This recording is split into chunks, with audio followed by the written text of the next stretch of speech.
Hello guys आज हम शुरू कर रहे हैं चैप्टर 11 कंस्ट्रक्शंस ऑफ क्लास 10। वैसे कंस्ट्रक्शन शुरू कराने से पहले ना मैं आपको इस चैप्टर के कुछ बेसिक्स बताऊंगा, ठीक है। वो करने बहुत ज़रूरी हैं, वो आपको आने चाहिए सारे बेसिक्स, ठीक है। अगर आपको वो बेसिक्स पता है तो बहुत अच्छी बात है, जिनको नहीं पता वो तो ज़रूर करने हैं, ठीक है।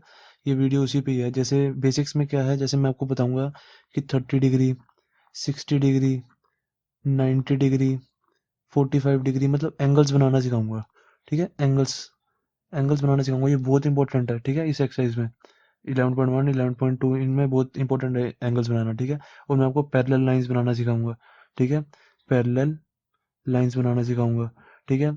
ये ना आना बहुत जरूरी है कंस्ट्रक्शन कंस्ट्रक्शन करने के लिए। वैसे अगर आपको नाइन्थ में कंस्ट्रक्शन आपने पढ़ी हुई है तो आपका बिल्कुल सही है, ठीक है। तो आपको बेसिक्स पता है, आपको आते हैं, ठीक है।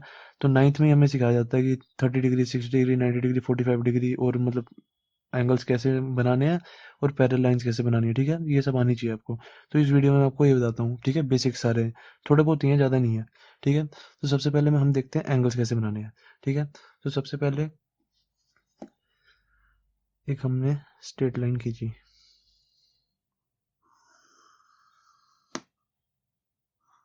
ठीक है। अब जैसे मुझे बनाना है एंगल, देखो मैं आपको सारे एंगल बनाने सिखाता हूँ, देखो। सबसे पहले ये ऐसे बना दो, ठीक है। ऐसे करके ये बना दो, ठीक है। कोई भी पॉइंट लेके, जैसे मैंने ये पॉइंट ले लिया, ठीक है। इस पॉइंट से मैंने ऐसे एक डी सा बना दिया, ठीक है।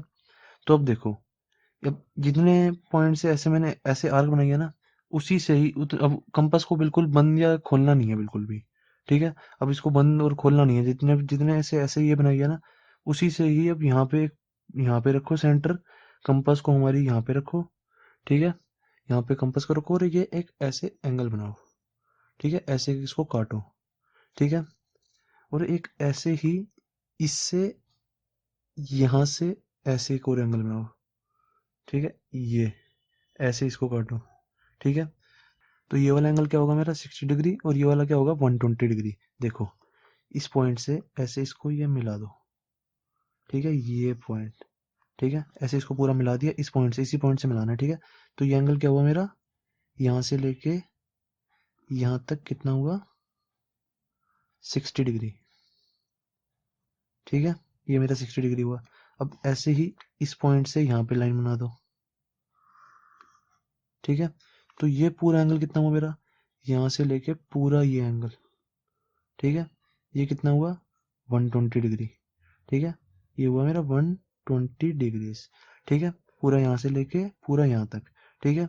और अगर इसको पूरा गिने, अब यहाँ से लेके ये पूरा, ये तो मैंने आपको पहले भी बताया हुआ है कि, ठीक है। जैसे ये कोई स्ट्रेट लाइन है, ठीक है। इस पे जितने भी एंगल्स बन रहे हैं ना, ये सारे, इन सब का सम 180 डिग्री होता है। ये पूरा एंगल जो होगा ये 180 डिग्री होगा, मैंने आपको बताया। बच्चा जितने मर्जी एंगल बन रहे हो, एक और बन रहा हो, एक और लाइन बन रही हो, ठीक है। ये पूरा का सम 180 डिग्री होता है हमेशा, ठीक है। ये तो वैसे ही है, बेसिक है ये तो, बहुत ज़्यादा, ये मैंने आपको पहले ही बताया हुआ, ठीक है। तो ये आपको मैंने 60 डिग्री और 120 डिग्री एंगल बनाना सिखा दिया। अब आप कहोगे 30 डिग्री एंगल कैसे बनेगा। अब आप दिमाग से सोचो, देखो यहाँ से यहाँ तक 60 डिग्री है, ठीक है। ये देखो ये वाला एंगल 60 डिग्री है। 30 डिग्री क्या होता है, 60 डिग्री का हाफ, ठीक है। अब हाफ का मतलब है मुझे इन दोनों का हाफ करना है, ठीक है। ये वाला एंगल मेरा 60 डिग्री, ये वाला, बस अब इसी एंगल को देखो, ठीक है। जो ये वाला एंगल है, ये वाला एंगल, ठीक है। इस वाले एंगल को देखो, इस वाले, ठीक है, 60 डिग्री वाले एंगल को। अब मुझे इसका हाफ करना है, 30 डिग्री लाने के लिए मुझे इन दोनों का हाफ करना है, ठीक है। अब इन दोनों का हाफ कैसे करते हैं, देखो जैसे यहाँ पे यहाँ पे इसको सेंटर लो, ठीक है। ये वाले इस चीज को सेंटर लो, ठीक है। इस चीज को सेंटर लेके ऐसे एक आर्क बना दो कोई भी, ठीक है। जितनी मर्जी कंपास खोल के, जितना आपका मन है उतनी कंपास खोल के यहाँ पे एक ऐसे आर्क बना दो, और एक यहाँ से ऐसे आर्क बना दो, ठीक है। दोनों से मतलब काटना है मुझे इसको, बेसिकली जहाँ पे भी ये कट करेगी वो एंगल हमारा 30 डिग्री होगा, ठीक है। ये भी यहाँ पे कट कर रही है, तो अब इसको मिला दो, ये एंगल कितना हुआ हमारा 30 डिग्रीज,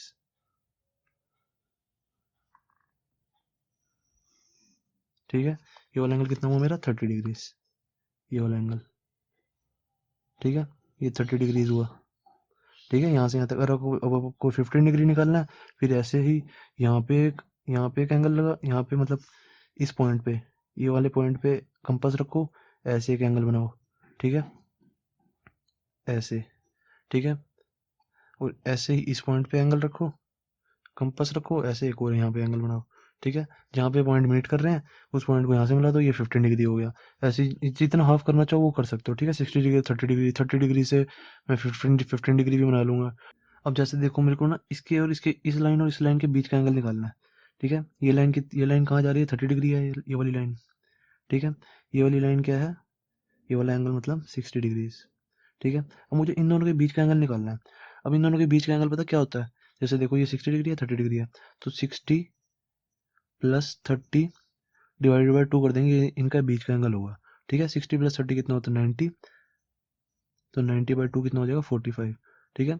तो इनके बीच का एंगल निकलेगा 45 डिग्री। अब इनके बीच का एंगल कैसे निकालेंगे, वैसे ही सेम, जैसे देखो अब इस पे, इस वाली डी पे, यहाँ पे क्या पॉइंट पे कट रही है, इस वाले पॉइंट से ऐसे एक आर्क बना देंगे, ठीक है, ये एक आर्क बना दी, ठीक है, जितनी मर्जी कंपास खोल के, हमारी मर्जी है, ठीक है। अब 60 डिग्री पे और ये 30 डिग्री पे, ये वाली आर्क कहाँ कट रही है, डी पे, ये यहाँ पे कट रही है, तो इस पॉइंट से एक और आर्क बना दी, ठीक है।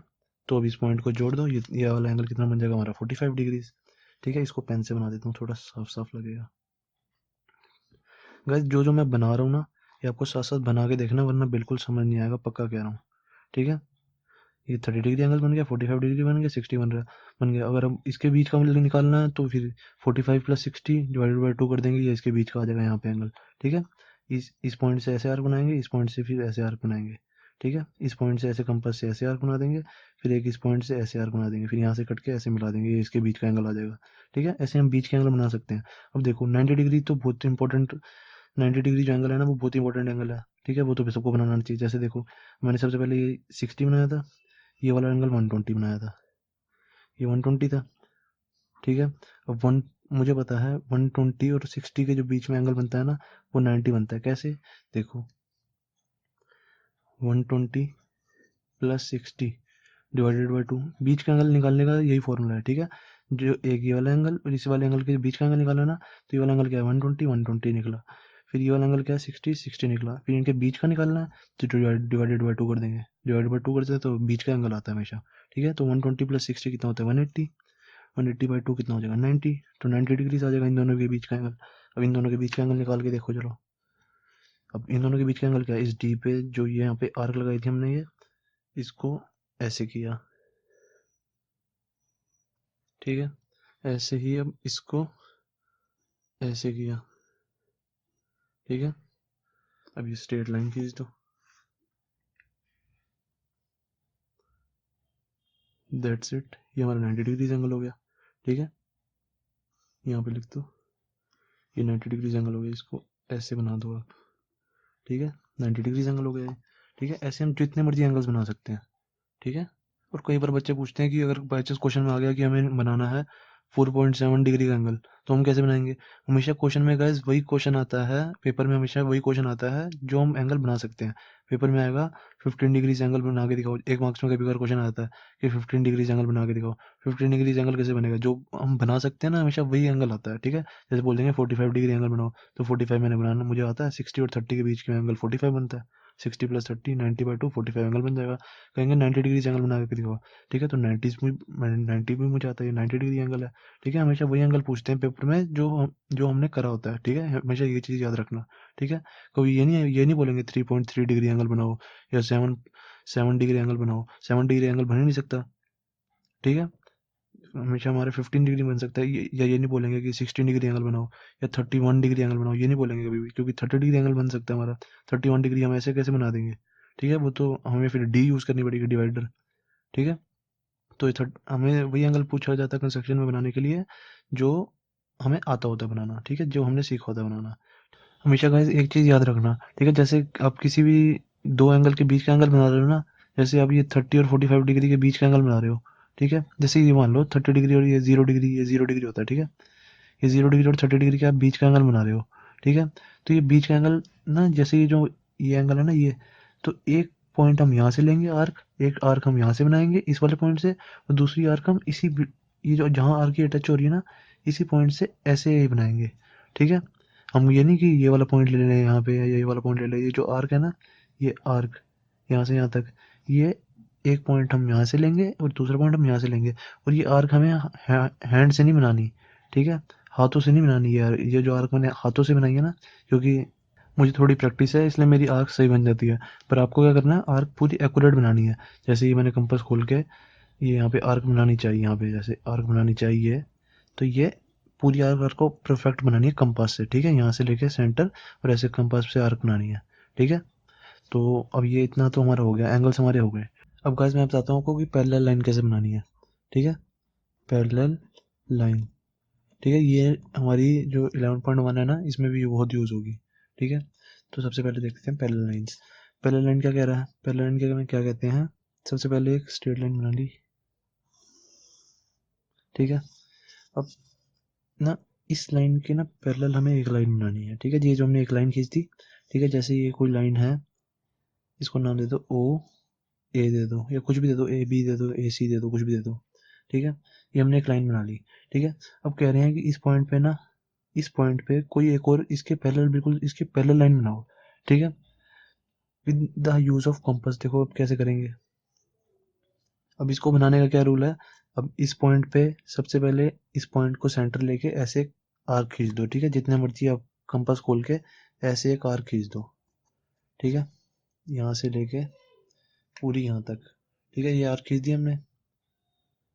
तो अब देखो, अब जितनी ये आर्क कंपास से खोल के, जितनी भी कंपास खोल के आपने ये आर्क खींची दी ना, इस अब जिस पॉइंट पे हमने पैरेलल लाइन बनानी है ना, ऐसे एक और का आर्क खींच दो इधर, ठीक है, पूरे वही सेंटर लेके सेम, ठीक है। कई बार कंपास हिल जाती है तो दोबारा रख लेना उसे, ठीक है। वही सेंटर लेके हमने उतने ही, जितने ही सेंटर ऐसे लिया था ना, इसको ऐसे लेके जितने ही हमने आर्क ली थी ऐसे करके ऐसे, उतना ही अब ऐसे यहाँ पे आर्क बनानी है, ठीक है। जितनी मर्जी बड़ी बना दो, चाहे पूरी ऐसे यहाँ तक बना दो, वो कोई दिक्कत नहीं है, ठीक है। ऐसे हमने कोई एक आर्क बना दी, ठीक है। अब क्या करना है, सेकंड स्टेप, बस ये लास्ट स्टेप है, सेकंड स्टेप और लास्ट स्टेप है। इसको यहाँ से लेके और यहाँ तक की लेंथ नापनी है, पूरी जितनी बड़ी आर्क है ना, यहाँ से लेके पूरी यहाँ तक की आर्क की लेंथ नापनी है, ठीक है। नापनी है मतलब कंपास खोलनी है उतनी, ठीक है। यहाँ से लेके यहाँ तक कंपास खोल दी मैंने, ये थोड़ी सी और बंद होएगी, ठीक है, बस इतनी ही लेंथ है इसकी, ठीक है। चाहे यहाँ से लेके ऐसे करके नाप लो, ठीक है, एक ही बात है, ठीक है। इसकी लेंथ नापनी है, मतलब यहाँ से लेके इस पॉइंट की लेंथ नापनी है, ठीक है। इस पॉइंट से, इस पॉइंट से ये जो पॉइंट है, इसको नाम दे दो बी, इसको दे दो सी, ठीक है। ये बी से लेकर सी तक की ये लेंथ नापनी थी बस मुझे, ठीक है। तो मैंने नाप के अब क्या करना है, अब यहाँ से यहाँ पे एक पैरेलल लाइन बनानी है ना, इस हमेशा ना एक बात ध्यान रखना, हमेशा लेफ्ट साइड का एंगल बनाते हैं, ठीक है। ये वाला एंगल मत, ये वाली आर्क मत बनाना यहाँ पे, ठीक है। जब भी हमें कोई आर्क दी होती है, इसके लेफ्ट साइड वाला हम एंगल बनाते हैं ऐसे करके, ये ऐसे करके ये वाला राइट वाला एंगल नहीं बनाएंगे, ठीक है। अब देखो इसका भी हमने लेफ्ट बनाया, तो अब देखो, अब हमने इस पॉइंट से लेके यहाँ तक की हमने लेंथ नापी थी, ठीक है। अब इस पॉइंट से लेके यहाँ तक जितनी भी लेंथ पे आ रही है ना, यहाँ पे एक आर्क खींच दो, ठीक है, जितनी भी लेंथ पे आ रही है, ठीक है, इतनी लेंथ पे जितनी ये लेंथ थी, सेम टू सेम यहाँ इस पॉइंट को सेंटर लेके यहाँ पे ऐसे एक आर्क खींच देनी है, ठीक है। ये मैंने एक आर्क खींच दी, ठीक है। तो अब देखो, इस सेंटर को यहाँ से मिला दो, क्वेश्चन खत्म हमारा, लाइन बन गई पैरेलल, ठीक है। इसको नाम दे दो डी ई, ठीक है। ये जो डी ई है आपको साफ साफ दिख नहीं रहा कि ये दोनों पैरेलल है, बिल्कुल पैरेलल लाइन बनी है, ठीक है। तो ये ऐसे बनती है हमारी पैरेलल लाइन, ये बहुत ज़्यादा यूज़ होंगी, अब देखना। अब जैसे हमें क्वेश्चन में दिया हुआ है, हमें क्वेश्चन कह रहा है कि एम रेशो एन में कोई एक लाइन है, उसको एम रेशो एन में डिवाइड करो, ठीक है। एम रेशो एन कुछ भी हो सकता है, जैसे 3:4 हो सकता है, ठीक है, 5:6 हो सकता है, या 5:7 हो सकता है, कुछ भी रेशो दी होगी हमें, ठीक है। ये हमें एग्जाम्पल के तौर पर कुछ भी ले सकते हो आप, ठीक है। और हमें ये लाइन दी हुई है, ये हमें एक लाइन दी हुई है, कह रहा है इसको एम रेशो एन में डिवाइड करके बताओ, कैसे बताओगे, ठीक है। तो अब देखो, सबसे पहले क्या करना है, इस लाइन के सेंट यहाँ पे ना एक एक्यूट एंगल खींच देना, जितने मर्जी एंगल लेके ऐसे एक नीचे एक लाइन, नीचे की तरफ एक लाइन खींच देनी है, ठीक है। ये एक्यूट, ये एंगल एक्यूट होना चाहिए। एक्यूट का मतलब क्या है, 0 से लेके 90 डिग्री के बीच में, एक्यूट मतलब होता है 0 से लेकर 90 डिग्री के बीच में, ठीक है। अब आपको कैसे पता लगेगा कि ये 0 से 90 डिग्री के बीच में है या नहीं है, देखो, अगर ये एंगल ऐसे होता है, ये स्ट्रेट लाइन है, और ये एंगल स्ट्रेट, ये वाली लाइन मैंने ये जो लाइन खींची है ना, स्ट्रेट लाइन खींची, तो एंगल आपको पता नहीं लग रहा 90 डिग्री है, ठीक है। अगर इस लाइन को आप थोड़ा अंदर कर दोगे, अंदर कर दोगे तो 90 डिग्री से कम हो जाएगा, बस मैंने इसको सीधे की जगह थोड़ा सा अंदर बना दिया, ठीक है, तो ये 90 डिग्री से कम हुआ, ठीक है, ये एक्यूट एंगल हुआ, ठीक है, तो इस पे हमें एंगल बनाना है, ये लाइन बनानी है। अब फॉर एग्जांपल ले लो कि हमें क्वेश्चन में कह रहा था कि 3:4 करनी है, ठीक है, इसलिए ये जो लाइन है इसको नाम दे दो ए, इसको दे दो बी, ठीक है, कह रहे जो ए बी लाइन है ना इसको 3:4 में हमें डिवाइड करना है, ठीक है। तो 3:4 देखते ही सबसे पहले मेरे दिमाग में पता क्या आएगा कि जो अभी ये वाली लाइन है ना, जो नीचे वाली मैंने लाइन खींची है, इसको मुझे इज इक्वल टू 7 पार्ट्स में बांटना है। 7 पार्ट्स में क्यों, इन दोनों का प्लस कर दो, 4 और 3 7, ठीक है। अगर मुझे 5:7 कहता क्वेश्चन में तो मैं 12 पार्ट्स में डिवाइड करता नीचे वाली लाइन को, ठीक है। अब डिवाइड कैसे करना है, अपनी कंपास को ना जितना मर्जी अपने हिसाब से खोल लो, ठीक है, चाहे इतना खोल लो चाहे जितना मर्जी खोल लो, अपनी कंपास को खोल लो, बस इतना ध्यान रख लेना कि जितनी बड़ी लाइन बनाएंगे ना उसमें 7 पार्ट्स आ जाए, ठीक है। अपने हिसाब से थोड़ा सा अंदाजा लगा के खोल लो, ठीक है। तो मैंने इतना ज़्यादा अंदाजा लगा के खोल ली, तो मैं इसके 7 पार्ट्स करूँगा। तो सबसे पहले इसको सेंटर लिया यहाँ पे और एक ऐसे करके एक आर्क बना दूंगा, ठीक है, ये एक आर्क बना दी, ठीक है। अब ये जो आर्क बनाएंगे ना, इस ये जो यहाँ पे कट रही है इसको यहाँ पे सेंटर लेके एक और आगे ऐसे आर्क बना दूंगा आगे की तरफ, ठीक है। फिर ऐसे ही इसको आगे रख के एक और आर्क बना दूंगा। ऐसे मेरे को टोटल 7 बनानी है, ठीक है। टोटल मेरे को ऐसे 7 पार्ट्स बनाने, तो मैं ऐसे 7 पार्ट्स करता हूँ इसके, ठीक है।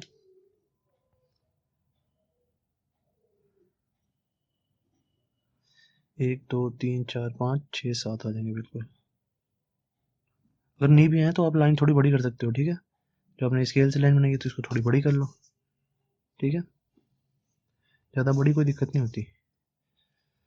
अब इसको ऐसे रख के यहाँ भी एक लाइन की, तो अब टोटली 7 पार्ट्स हो गए। देखो 1 2 3 4 5 6 7, 7 पार्ट हो गए, ठीक है। अभी जो 7 पार्ट है ना, इसको यहाँ से इसको ऐसे मिला दो, ओके। यहाँ से मैंने इसको ऐसे मिला दिया, ठीक है। तो अब देखो इसको नाम दे दो A1 A2 A3 A4 A5 A6 A7। ए से मैंने इसलिए दिया क्योंकि यहाँ पे मैंने ए लिखा हुआ है, यहाँ पे A1 A2 A3 लिख लिया तो अच्छा लगेगा, ठीक है। कंस्ट्रक्शन में ज़्यादातर हम ये ऐसे ही लिखते हैं, वरना आप कुछ भी लिख सकते हो, BCDEFGH कुछ भी लिख सकते हो। A1 A2 A3 लिखोगे तो थोड़ा ईजी हो जाता है, हमें अच्छा भी लगता है, ठीक है। अब मेरे को कह रहे हैं कि इसको 3:4 में डिवाइड करो, तो पहला वाला क्या है 3, तो पहले वाले को देखो बस, पहला वाला 3 है, तो ये फर्स्ट पार्ट, सेकंड पार्ट और ये थर्ड पार्ट, ये थर्ड पार्ट है ना, थर्ड पार्ट की एंडिंग यहाँ पे हो रही है, ठीक है, A3 पे। तो A3 पे ना इसके जैसी जो ये A7B है इसके जैसी पैरेलल लाइन बना दो, बस क्वेश्चन खत्म हो जाएगा हमारा। A7B है ना, जो A7B इसके जैसी ऐसे ही बिल्कुल यहाँ पे एक पैरेलल लाइन बना दो, ठीक है। अब पैरेलल लाइन कैसे बनाएंगे, जैसे मैंने ये ऊपर बनाई थी, तो ऐसे ही सबसे पहले इसको सेंटर लेके यहाँ पे एक एंगल बनाएंगे। थोड़ा बड़ा ले लेता हूँ, एक एंगल बना दिया, ठीक है। अब ये जितना कंपास खोल के मैंने यहाँ पे एंगल बनाया है, अब A3 पे भी इतना ही कंपास खोल के ऐसे एक एंगल बना देना है,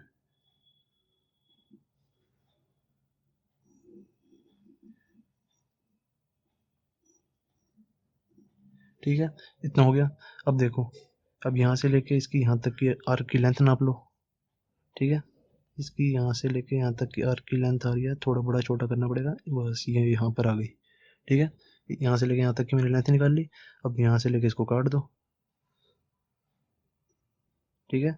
जहाँ पे कटी उसको मिला दो बस स्केल से, ये हमारी पहले लाइन आ गई, ठीक है। अभी जो पहले लाइन आई इसने ए और जो ए और बी है इसको कहाँ पे काटा, यहाँ पे, जहाँ पे भी काटा वो वाला उसके पहला वाला पॉइंट क्या हुआ 3, ये वाला हुआ 4, तो हमने इसको 3:4 में काट दिया, ठीक है। तो इसको नाम दे दो, इस वाले पॉइंट को नाम दे दो जैसे F, ठीक है। तो F पॉइंट ने इस जो लाइन है ए बी इसको 3:4 में पार्ट पार्ट कर दिया। अब आप में से कई बच्चे पूछेंगे कि नीचे वाली लाइन का ऊपर वाली लाइन से क्या रिलेशन, हमने पार्ट्स तो नीचे वाली लाइन के किए थे, तो रेशियो तो नीचे वाली लाइन की आनी चाहिए, ये ऊपर वाली लाइन की रेशियो क्यों आ रही है, जो ए बी लाइन है इसकी रेशियो क्यों आ रही है, आप में से कई बच्चे पूछेंगे, ठीक है। असली में रेशियो जो आ रही है हमारी ये वाली लाइन की ही आ रही है, ठीक है। जो ये ए और A7 लाइन है ना, ए और A7, ए से लेके A7 जो लाइन है असली में इसकी रेशियो आ रही है 3:4, पर इसकी भी रेशियो 3:4 ही आएगी, क्यों, क्योंकि देखो अब हम मैंने आपको ट्रायंगल चैप्टर में बताया था, जैसे कोई ये दो, ये एक ट्रायंगल है, ये एक ट्रायंगल है, ठीक है। इस ये ट्रायंगल है ABC, ठीक है। अभी जो ट्रायंगल की जो एक साइड है ना, इससे पैरेलल हमने एक और लाइन खींच दिया ऐसे, ठीक है, ये दोनों पैरेलल है, ठीक है। तो by BPT theorem, basic proportionality theorem मैंने आपको पढ़ाई थी, ठीक है। बेसिक प्रोपोर्शनलिटी थ्योरम क्या कहती है, जब भी ट्रायंगल में दो लाइन पैरेलल हो ना, जैसे ये डी और ई है, ठीक है, तो D E parallel B C है, D E parallel B C है। जब भी कोई भी दो लाइन ट्रायंगल में पैरेलल हो ना, कि जैसे कोई भी मैंने एक लाइन खींची, वो ट्रायंगल की किसी भी साइड के पैरेलल है, मैंने एक लाइन खींची ऐसे, इस ट्रायंगल की बीसी लाइन साइड के जो पैरेलल है लाइन, जो डी ई लाइन मैंने लाइन खींची है, ये D E line B C के पैरेलल है, ठीक है। तो क्या होता है, बीपीटी थ्योरम कहती है हमारी कि A D by D B is equal to A E by E C हो जाता है। A D by D B is equal to A E by E C, ये मेरा रूल है, ठीक है। अब देखो, मैंने पैरेलल लाइन खींची क्यों थी इस क्वेश्चन में, पैरेलल लाइन मैंने इसलिए खींची थी ताकि मेरा रेशियो इक्वल आ जाए, ये by A is equal to ये बाई ए आ जाए, ठीक है। अब असली में मेरा क्या हुआ था, ये जो ए से लेके ए थ्री है ना, ये थ्री है, और ये ए थ्री से लेके यहाँ तक ए सेवन, ये फोर है, ये फोर पार्ट है, देखो एक दो तीन चार, और ये एक दो तीन पार्ट है। तो ये असली में ये लाइन आई मेरी ए सेवन, थ्री रेशो फोर, पर मेरी असली में ये लाइन भी थ्री रेशो फोर होगी, क्योंकि ये लाइन पैरेलल है, ये वाली लाइन और ये वाली लाइन पैरेलल है। किसी भी ट्रायंगल में जब एक साइड के सामने कोई भी लाइन पैरेलल हो जाए, तो वो जो यहाँ पे पॉइंट काट रही होती है ना, तो वो रेशो इक्वल होती है। जैसे देखो, A D by D B is equal to A by easy हुआ है यहाँ पे बेसिक प्रोपोर्शनलिटी थ्योरम से, ए डी ये रहा यहाँ से लेके यहाँ तक, A D by D B is equal to A by E C, ऐसे ये होगा।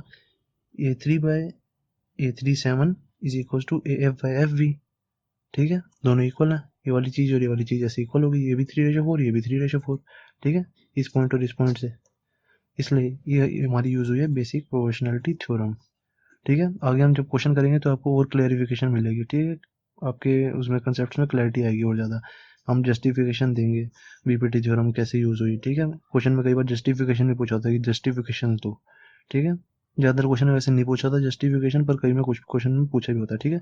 तो बस हमारा बेसिक्स बस इतना ही था अभी तक हमारा, ठीक है। और जो थोड़ा बहुत आएगा वो मैं आपको साथ साथ बता दूंगा, बस बेसिक आपका इतना ही है बिल्कुल। एंगल्स बनाने सीखने हैं, और पैरेलल लाइन बनानी सीखनी, पैरेलल बनानी सीखनी है, क्योंकि हमारी ये बहुत जगह यूज़ होगी, ठीक है, आगे जाके। तो ठीक है, बस बेसिक हमारा इतना ही था, थैंक यू।